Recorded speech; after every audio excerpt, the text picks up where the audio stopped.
This week in One Piece, the final leader of OP12 was revealed, and she looks to be pretty busted straight out the bag. Doflamingo picks up his first win in the post-ban format, and OP10 prices finally start to plummet. So starting first as ever with the new cards, we got the final leader of OP12. As we predicted here on the channel, it is a black Rev Army leader. Not Kuma like I was hoping for, but it is Koala. She's black-yellow, and when this leader attacks your opponent's leader, if you have 2 or more characters with a cost of 8 or more, you get to draw a card, which is pretty good. And then once per turn, when your opponent plays a character with an original cost of 8 or more, or a character with a character's effect, they have to take a life from their life to their hand. Now that's pretty crazy, right? That punishes so many decks. I'm going to go over that in a minute. In terms of getting your first part of your leader effect online a little bit early, we do have 2 cards from the new set that are already going to help you get there. We've got Morley, who is in type 452k, and if your leader is Rev Army, he goes to 8 cost, which obviously is the magic number that we need to get to. And we've also got this new Karasu, which is a 561k Revo Army type. If your leader has the Rev Army type, character gains +3 cost, handily taking it to 8. And then when attacking, if your leader has the Rev Army type and your opponent has 5 or more cards in their hand, they trash a card from their hand. Not the craziest effect, but just being an 8 cost, you can get down on your 5 cost, your 5 don turn is pretty good. In fact, if you play this Morley and then play this Karasu, you can be drawing a card from your 6 don turn, which is pretty reasonable. You also have Jack, who you can play on 7 and becomes an 11 cost. Not sure how good this card will be in a deck like Koala, but it's an option. In terms of true top end, well, Black Sabo is in type, so if we get some kind of Rev Army Searcher, maybe. Not sure how good this card's actually going to be, given like the decks that are in the meta. Doesn't hit a lot into blue-purple Luffy. Doesn't really help into green-purple Luffy unless you've got some pretty decent reduction to go along with it. And you do have to trash a card, but maybe. The price on this has been going crazy. I think it's mostly just cope, but you never know. This might see play in a deck like Koala. Classic, an L top end, 8 cat, 9 Yama, and 10 ace. All very good. 8 cat with reduction, being able to hit a 10 cost is pretty cool. And 9 Yamato, again with some reduction. Maybe you've got a Laboon on the board, your opponent's got 2 life, you've got 1, Yamato can KO a 7, which is pretty reasonable if you ask me. And of course 10 ace is just a classic. Also, the new 8 cost kid seems to synergize quite well with your second effect, because your opponent's going to be taking life if they choose to play the game, basically. Then your 8 cost kid trashes another one of their lives. I don't know, the synergy's there, right? In terms of the meta, this sort of counters a lot of decks. These are some of the top decks in the OP11 meta. Blue-purple Luffy, if they play out any kind of Sanji combo, or even just a Sanji, they're taking a life, and they've only got 3 to begin with, so they don't love it. It stops Lin Lin ever being a heal. Like, Sanji Lin Lin's still a really good play, and you don't actually lose a life, but you don't gain one either. So it's going to make it a little bit harder for you to sort of survive in that late game. Against Lucci, obviously, they're not playing that much top end anymore. Sometimes the 9 cost Kaido or the 10 cost Kuzan. But hitting Rebecca, they play like a Hino off their Rebecca, they lose a life. Pretty obnoxious. Purple Luffy is also another top contender. If they want to do Luffy Taro, well, sucks to be them, and they of course play top end too. Into Blackbeard, they don't really play characters with characters' effects, but having to lose a life when you play out a 10 beard, that feels pretty bad. Especially with a lot of Koala's characters just having increased cost. It's going to make it really hard to deal with them with cards like Finger Gun. You're going to be relying on that black hole. So I think Koala could be pretty decent there. Zoro, if they're playing the more traditional old school build with buggies and Dans, yeah, this ain't doing shit, you're going to get run over. And you might well get run over by the animal build anyway. But the Chopper summoning a guy and then taking a life, it's noteworthy. I don't think this is going to be the biggest deal though. And again, you can say the same for Bello Betty. They're not playing much top end. But this Ivankov and the other Ivankov, and indeed the 6 cost Koala, all spam characters. So they would have to take a life. Again, I think these aggro decks, depending on how we end up building Koala, may well have a pretty reasonable matchup into her. But it's worth noting that they have to take lives, so potentially you can aggro them back. The biggest question mark for me with this deck is Green-Purple Luffy.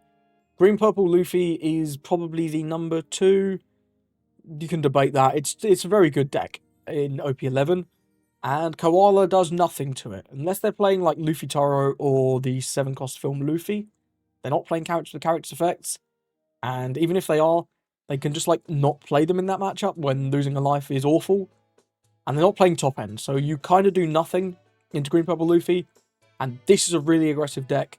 They will just kill you. They will just kill you. Maybe we can build in a way that counters this with cards like the yellow Nami, and again like Yamato, but that seems tough. That does seem tough. And here's a sample build. Shout out to the Yoxa channel. I'll have a card on the screen now if you want to check out some gameplay with this build that they've got on their channel. I think it shows that already with no more support, this deck can already be pretty competent. Playing out like a Morley into a Karasu, and then playing Kids and Aces seems pretty good. Not really sure what the Isho's doing here. He's just kind of chilling. I'd probably prefer to see Katakuri in this slot, unless you're playing removal. But hey, what do I know?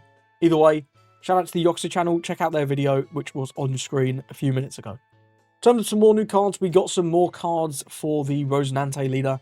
And before I move on, shout out to Morpis in the One Piece big Discord. He makes all these really cool English proxies. Already done. Card's not even like close to out in Japanese. And we've already got English proxies. It's crazy. So this is I Love You. This is a 1-cost counter event. Up to one of your leaders or characters gains 2k power for the battle. Then, if you have 2 life or less, then you add a Trafalgar Law from trash to hand. Obviously, intended for the Rosinante leader. This is the Law leader. And you're taking your own life sometimes. So the synergy's there. At base, this can be a rad beam because you can just grab back this 2k Law, which is pretty cool. You can also be a 2k that grabs back even just a 1k. The blocker Law can both be a blocker for the next turn, or just a 1k to turn this into a guard point.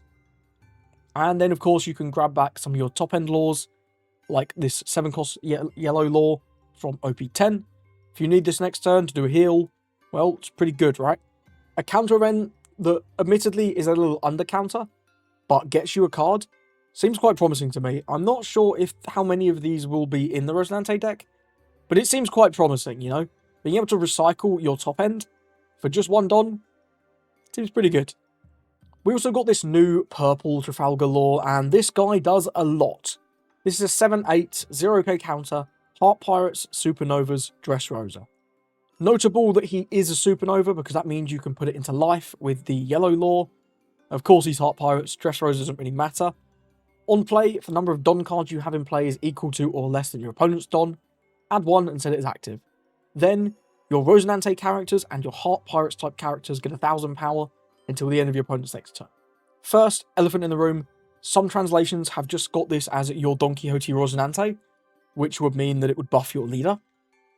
I've looked at the text, I've compared it to the Japanese version of Moby Dick, and I don't believe it buffs your leader, but if it does, this is just even better. Like, I'm not a Japanese speaker. I've learned a little bit. My grammar is not very good, but there is a difference. I highlighted that in my community post. So for now, I'm going to be going with that this does not buff your leader, but if it does buff your leader, it's just even better, right? And do remember, you can play this out for 5 Don when on your 6 Don turn, when you activate your leader's activate main Don -1. To bring his cost down to 5, which is crazy. The fact that this just undoes your leader effect is obviously very good. And buffing the power of all your Rosinantes and your Heart Pirates type characters is obviously going to make it harder for your opponent's red decks to remove by KO, or for any decks to remove by battle. We've gone over all of the notable laws on the last slide. There's not many other Heart Pirates at the minute that are that good. Maybe Beppo from ST10? I'm not sure about that one though. And these are about the only 2 Rosinantes we have that are playable. You've got the Searcher, buffing him by 1000 power. It's okay, maybe you can put 2 Don on him and swing him for 5. It's nothing too crazy though. And this 5-cost Rosinante, which if we get like a couple more events, maybe we play this. It's not a bad card. Restanding Don at the end of your turn to use for your I Love You is pretty good. And we do have one more event coming up next that it would be pretty nice to be able to trash duplicate copies of to get a bit of value. And that event is this technique cancels out every sound you make. Hot Pirates type event. So searchable off of not Rosinante, sadly. But anything that searches for Heart Pirates, you could grab this. Activate main, choose one of your Trafalgar Law, and give it plus 2k for the turn. Then, when that character attacks, your opponent cannot activate blocker. So, very simple, this is this deck's version of Perfume Femur and or Jambe. Obviously, those cards have proven themselves as worth playing in the Doflamingo deck, and back in Zorro back in the day. Red has a ton more ways to do unblockable now, so you don't see Jambe as much. But I think this will be a staple at least 1, maybe 2. It's a shame you can't search this off the Rosinante searcher, but you can search this off the 1-cost Law searcher, because it's 2 cost, so maybe we're playing that one. Also has trigger draw a card, so it's not dead if you're just getting bodied, and you need to get a 2k out of life. Next up, we got a 5/6 2k Monet with the Punk Hazard and Don Quixote Pirates types. Don't think we're ever playing this in anything, but it's here. And there's also a 5/7 Vanilla Virgo Punk Hazard Navy Don Quixote Pirates. This is even worse. Now Zorro has now got a second search. Not only did we get this Perona before that searches the top 5 for Slash or a green event, we also now have this Kazuki Hiyori, which is a classic green tap searcher that searches for Slash or a green event. This one is actually leader locked. The Perona is only locked to Slash, but this one is locked to Zorro. Kind of weird, but here we are. Having double searches is just going to make the Zorro deck so consistent. I'm really seeing the shapings of a really strong deck here. And these tap searchers acting as pseudo blockers is always very good. We're still waiting to see what actual attacking character support this guy gets in this set. I'm expecting a Mihawk at least, right? But for now, this Zorro deck is looking pretty spicy. If you want to check out some of the cards that you can search with the Kazuki Hiyori and the Perona, check out the Perona segment in my previous video. Next up, we got 2 really mid cards for Sanji. We've got Patty. He's purple, don't be fooled. East Blue, on play, you may trash an event card from your hand if your leader is Sanji, Rampadon is active. It's fine. Reminds me a lot of Miss Doublefinger in that this was like a really mid 2k that can ramp, but it's quite expensive. This one actually had trigger play, which is better than this Patty, and this specifically has to trash an event, but it does ramp as active. Are we playing this? I'm not sure. Purple Straw Hat has some really good 2ks, but you never know. We've also got Kane. He is a purple character as well. East Blue, if your trash has 4 or more event cards, this character gains blocker. So, of course, this is designed for the Sanji. The whole theory is we're playing loads of events for our activate main, and then this trashes them, and then this becomes a blocker. Maybe. It depends what events we get, really. But do note, you can also play this in Sugar. Sugar loves her events, and having a 1/1 blocker with counter could be worth trying out. Short news segment today, but we do have information on the next wave of store treasure cups. Applications are going up at the end of this week, so make sure you keep an eye on your Bandai TCG Plus app. And the event period is the end of May. So most stores should have one of these. It's not like store regionals where a lot miss out. At least it wasn't last time. So hopefully all of your locals will have these. For participation, you get 1 event pack, and top 4 you get another. And that's the pack with the Shanks and the Lim in, and 2 bulk. And the winner gets this really cool Charlotte Pudding. This is the same art as the Treasure Cup promo, but it's got a different border. I think I prefer the other one, but this one looks pretty cool too. We also got the Asian pack art for OP12. This is the Legacy of the Master set that we'll be getting, I believe in August, if my memory serves me right. But it's coming out there at the end of May, and it's got this really cool pack art with Mihawk and Zorro. I really dig this. And I imagine it will be pretty similar in the West. In terms of the tournament results, we had 2 big events last week. First up, we had Top Cut Events Peoria Regionals, and in the top 32, we were able to see 10 Shanks, 7 Teach, 4 Pluffy, 2 Dofi, 2 Usopp, 2 Zorro, 2 Lucci, 2 Lim, and 1 Rebecca. I bet you can't guess who played Rebecca. So here are the conversion rates, and I've put an expected conversion rate. This is just 32 divided by the amount of players. It was 970 something, I think. That came out as 3.3%. So any of these decks that have a conversion rate higher than 3.3 have in theory overperformed, and anything lower than that has underperformed. So Shanks, Biggest deck in day 1, biggest deck in day 2. Continues to be at many of these events. Not performed as well as some others, but performed pretty well at this event. Significantly, like 50% above what was expected. He's fairly straightforward to play, good fun, so it makes sense that a lot of players want to play him. But cool to see him doing well too. Teach was the biggest performer at this event. 8% conversion rate, over double what was expected. It's pretty crazy. I still think this is the best deck in the game. I do think it's better than Shanks. It's a lot more difficult, and it does have some more concerning matchups than Shanks does. But if you can master Blackbeard, I think this is the best deck. Floofy doing pretty well this weekend. Did alright last weekend too, but overperforming expectations and actually able to take down this event in the hands of Gerardo Lopez. This is his list. Nothing too crazy. We do see the Queen over the Kid, which is a bit of a change. Also, one copy of the Blast Breath is something new. I can't imagine many people were expecting that. And 2 copies of the Chopper Blocker. This was fairly popular towards the very end of last format, and cool to see it still doing well. Dofi actually underperforming, but only very slightly. Usopp also massively overperforming, even better than Shanks did. As these Usopp lists get more refined, you've got 2 schools of thought. You've got the Saka Usopp, and you've got the classic Usopp builds. So pretty cool to see both topping in these events as well. Zoro, around what was expected. Very popular deck, Zoro. Never converts that well. I think it is significantly weaker than some of these top options. But, you know, sometimes you just slam face and they don't have it. Lucci, still proving himself despite the bans. Lim, seeing a little bit of success. I do think Lim is potentially a little overrated at the minute. Although maybe that's because I'm a Shanks player and Shanks feels pretty good into Lim. And Rebecca, Cross was probably the only player playing this, but I don't know. I don't have the stats. Either way, top 32 with Rebecca, crazy impressive. Make sure you check out Cross if you want to see some Rebecca gameplay. In terms of the notable 0% conversions, Kid, 54 players, 0 making top cut. That's crazy. It's not good sign for the Kid mains. Bonnie continuing to prove itself as a bit of a fraud deck. I think this deck just suffers too much into the big 2, Shanks and Blackbeard. Both of those matchups feel really bad for Bonnie. I don't know why 44 people are playing Bonnie. It really doesn't feel like a good play at the minute, especially with Shanks and Blackbeard doing quite so well. Reiju has had a couple of these events now where there's been a decent amount of people playing it, but just not making top. It did make 1 top last week though, so there's something there. Red Green Smoker continuing to be a fraud deck. I'm kind of surprised. I think we will eventually see some Red Green Smokers start to top, but I think this was a deck that was very much on people's radars at the minute, so they're pretty experienced at the matchups. Nami not making cut here, and Red Purple Luffy also just making it into the notable 0%.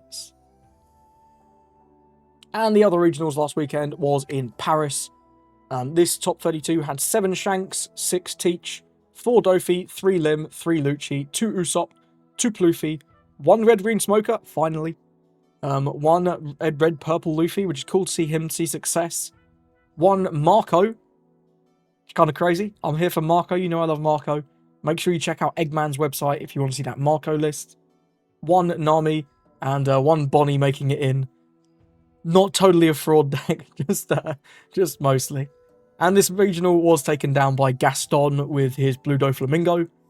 Nothing too crazy in this list. This 7-cost Doflamingo is seeing more and more popularity as we move further into this format. Bounces just a lot of things. Stat line's pretty good outside the range of both Rayleigh and Ben Beckman. And of course, searchable off of that Sengoku. Other than that, fairly standard Blue Doflamingo list. Couple of Kayas, maybe a slight standout, but either way, well played to Gaston for his win. We also had 1 Chinoise Cup, and the winner was Golfy with their build of Blackbeard. Pretty standard Blackbeard build if you're opting for the 500 million package. No Doc Qs, 2 Van Augers, 1 of the Devon. Standard stuff, we don't need to go over this one. But well played to Golfy for their finish. Now on to the mini market watch, and the main thing I really want to talk about is these OP10 prices. I've been saying for a while, these are bound to keep going down, and lo and behold, they have gone down. Sanji is probably the biggest one. Look at this, man. This was $13, $14 at one point. I believe in one of my tweet-ops, this reached up to $14, nearly $15. Now, you can pick him up for just $7.50. I still think this is a little bit high. I do think this will continue to come down. I reckon this might settle around $5, but I don't know the future, so if you think this is the price that you're willing to pay at, go ahead. However, with EBO2 coming out, we do know green-purple Luffy is going to certainly dominate that meta, at least at the start. So this may fall even further if decks stop playing this Sanji. In terms of the other cards, look at this again. Smoker, now just $2. This was like $7, right? Damn, I guess this reached $9, and now it's at $2. I think $2 for this is honestly a very fair price. I've got my playset, but if I didn't, I think $2 is very, very reasonable for this card. Looks to be good in Bonnie for the foreseeable. Looks to be good in that Zoro deck that's coming out in OP12. So I really do think Smoker at 2 is fine. Tashigi at 3, this will probably come down to about $2.50, maybe $2 if we're lucky. But $3 for this really isn't that bad. It's quite reasonable. Very good green card, likely to be a 4 of in most green decks for the foreseeable. And we'll have to see about that Zoro deck, but Tashigi just giving you that blanket protection, very, very good. And at $3, it's not too bad. Most of these other cards have also come down quite significantly. The Chopper, he was like $4, right? Yeah, the $4 for a rare is crazy. $1 is much more close to where I'd be looking to buy. Kuzan for less than 2, I might honestly pick these up. Because whilst I don't see myself as a Blackbeard player, if that starter deck comes out and makes Blackbeard even crazier, this card could like absolutely skyrocket. And I think Blackbeard is going to be pretty reasonable in EBO2. So Kuzan definitely not a bad grab at less than $2. Kid still holding at $2. It's a little more surprising. This fell off really fast. It's sort of been around 3.2 for a while. Probably will drop to around $1 each. But it's not a bad pickup now. Looks to be decent in the Koala deck if we don't get anything better in OP12. Kiros and Rebecca, about $1, not bad. I think this Rosie's a banger. This Rosie could well see play in the new Rosie leader. As also seen play in Blue Purple Luffy. If you don't have a playset of this, and this is like 77 cents, I would grab these now. There's no reason not to. How about the Lore Secret? Let's have a look at that. $20. I think this is still a bit high. Yeah, I think it's still a bit high for a secret. I think around sort of $12.50 is where I'd be looking to pick this guy up. I've got one of them, I think. Obviously, likely to see play in the purple, yellow Rosinante deck as one of the big payoffs for that. But until then, I don't think this is going to see much play next format. With EBO2 Green Purple Luffy popping around, I don't think you're going to see many yellow kid players. So I think this will likely continue to drop. Maybe as low as $10, but I think around 12 is quite reasonable for this. The Secret Luffy, this has absolutely fallen off. No one's playing this card anyway. I hope nobody bought this for $50, $45. That's like insane. If you want a playset of your secret rares to just have in your collection, $5 for this, not bad. Don't think this is likely to see play anytime soon, but you never know.